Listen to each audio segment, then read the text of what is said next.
அனைவருக்கும் வணக்கம். இந்த பதிவில் நம்ம இதை பற்றி பார்க்க போகிறோன்னு தெரிஞ்சுக்கிறதுக்கு முன்னாடி மறக்காமல் நம்ம சேனலை சப்ஸ்கிரைப் பண்ணிக்கோங்க.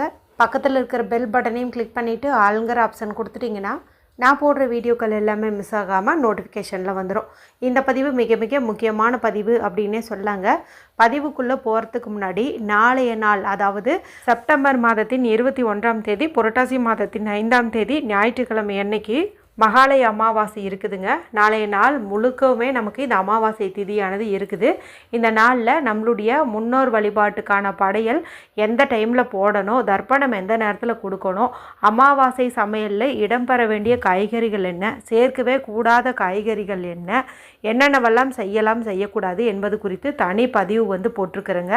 இவை தவிர இந்த மகாலய அமாவாசை நாளில் 2 விதமான பரிகாரம் அவசியம் செய்யுங்க. 16 தலைமுறையினர் செஞ்ச பாவம் நீங்கும், 7 தலைமுறையினருக்கும் செல்வம் சேரும் என்பது குறித்து ஒரு தனிப்பதிவு காலையில் கொடுத்துருந்தேன்.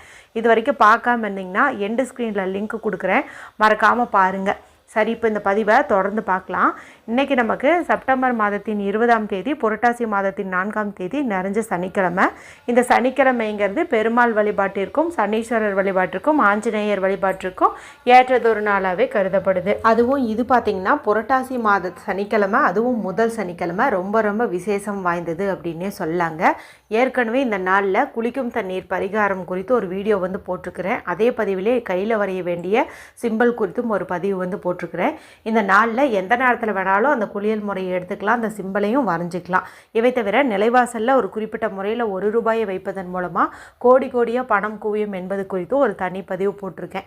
அடுத்தது இன்றைக்கி காலையிலே ஆகட்டும் மாலை வேலையாகட்டும் பூஜை அறையில் ஏற்ற வேண்டிய முக்கியமான ஒரு தீபம் குறித்தும் சொல்ல வேண்டிய ஒரு மணி மந்திரம் குறித்தும் ஒரு தனி பதிவு போட்டிருக்கிறேன்.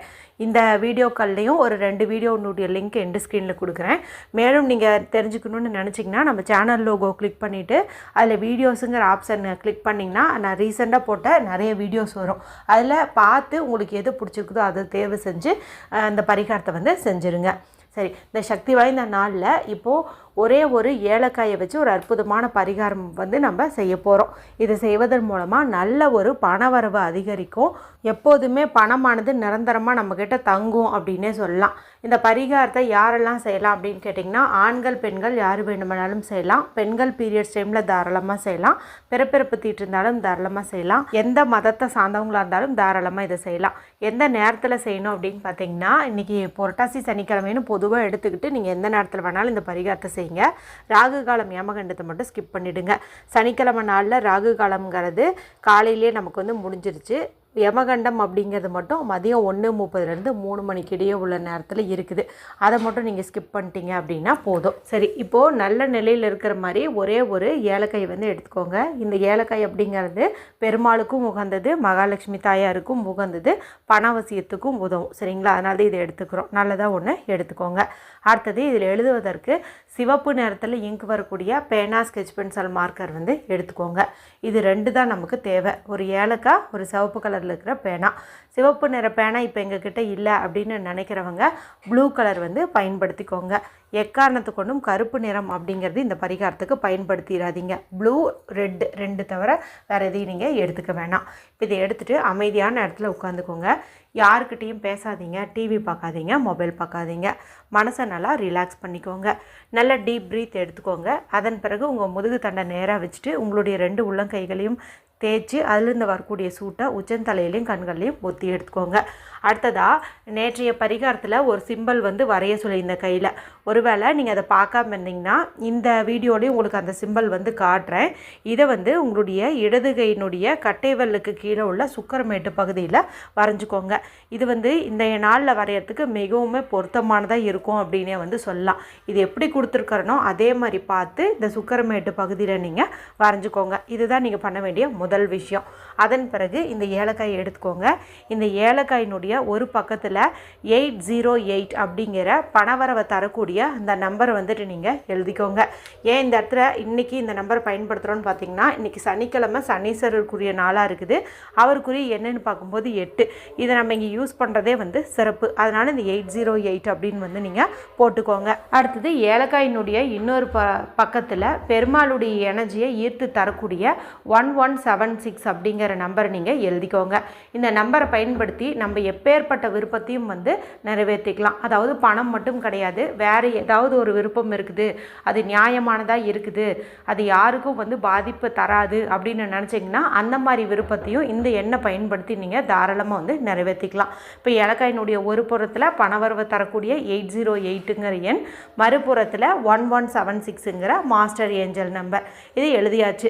இப்போ நம்ம பணவரவுக்காகன்ட்டு ஒரு சிம்பல் நம்ம இடது கையில் வரைஞ்சிருக்கிறோம் இல்லையா, அதுக்கு மேலே இந்த ஏலக்காயை வச்சுக்கோங்க, வலது கை கொண்டு மூடிக்கோங்க. இப்போ கண்களை மூடி நான் சொல்லக்கூடிய இந்த மணி அஃபர்மேஷனை வந்து சொல்லுங்கள். ஐ அட்ராக்ட் மோர் மணி, நான் அதிக அளவில் பணத்தை ஈர்க்கிறேன். I have lots of money, என்னிடம் தேவைக்கும் அதிகமாகவே பணம் இருக்கிறது. ஐ ரிசீவ்டு எண்ட்லெஸ் மணி, எனக்கு அளவில்லாமல் செல்வம் சேர்ந்து கொண்டே இருக்கிறது, அல்லது நான் அளவில்லாத செல்வத்தை பெறுகிறேன். இந்த மாதிரி வந்து சொல்லுங்கள். இல்லைன்னா ஐ ஆம் அ பவர்ஃபுல் மணி மேக்னெட், நான் பணத்தை காந்தம் போல ஈர்க்கிறேன். இந்த மாதிரி வந்துட்டு நீங்கள் சொல்லுங்கள். அப்படியே கண்களை மூடி உங்களுக்கு தேவையான பணம் கிடைக்கிற மாதிரி இமேஜின் பண்ணுங்கள். இல்லை வேறு ஏதாவது விருப்பம் நிறைவேறுவதற்காக எழுதியிருக்கீங்கும் போது அந்த விருப்பமானது நிறைவேறிட்ட மாதிரி இமேஜின் பண்ணுங்கள். ஏலக்காயை பொறுத்த வரைக்கும் நம்ம என்ன நினச்சாலும் என்ன சொன்னாலும் அப்படியே வந்து ஆகர்ஷணம் பண்ணிக்கும். அதனால் இதை வச்சு இந்த மாதிரி நம்ம மேனிஃபெஸ்ட் பண்ணுறோம். அதன் பிறகு இந்த ஏலக்காயை நீங்கள் உங்களுடைய பர்ஸில் பணம் வைக்கக்கூடிய இடத்துல வச்சுக்கோங்க. நம்மளுடைய சேனலில் அடிக்கடி இது போல் ஏலக்காயை வச்சு பரிகாரம் சொல்கிறது வழக்கம். அப்போல்லாம் பர்ஸில் வைங்கன்னு ஒரு சில பரிகாரங்கள் சொல்லியிருப்பேன் இல்லையா, அது மாதிரி நீங்கள் ஏதாவது செஞ்சுருந்தீங்கும் போது அந்த பழைய ஏலக்காயை நீங்கள் ரீப்ளேஸ் பண்ணிவிட்டு இந்த ஏலக்காயை இன்றைக்கி அங்கே இந்த இடத்துல வச்சுக்கிறது நல்லது. இது வந்து அப்படியே இருக்கட்டும், ஒரு வாரம் வரைக்கும் அப்படியே இருக்கட்டும். ஒரு வாரம் கழித்து இதனுடைய வாசம் வந்து குறைஞ்சி போயிருக்கும். அந்த சமயத்தில் இந்த ஏலக்காயினுடைய விதைகளை நீங்கள் டீ குடிக்கும் பழக்கம் இருந்ததுன்னா அதில் தட்டி போட்டு குடிச்சிருங்க. இல்லைன்னா கால்படாத இடத்துல தூக்கி போட்டுருங்க. இது உங்கள் பர்ஸில் இருக்கக்கூடிய இந்த காலகட்டத்திலேயே உங்களுக்கு அளவில்லாமல் செல்வம் சேர்றதை நல்லாவே வந்து பார்க்க முடியும். ஏதாவது ஒரு வகையிலேருந்து உங்களுக்கு பணவரவுங்கிறது இருந்துக்கிட்டே இருக்கும். அவசியம் செஞ்சு பலனடையுங்க. வீடியோ பிடிச்சிருந்தால் மற்றவங்களோடையும் ஷேர் பண்ணுங்கள், லைக் பண்ணுங்கள். மற்றும் ஒரு பயனுள்ள பதிவில் உங்களை சந்திக்கிறேன். நன்றி, வணக்கம்.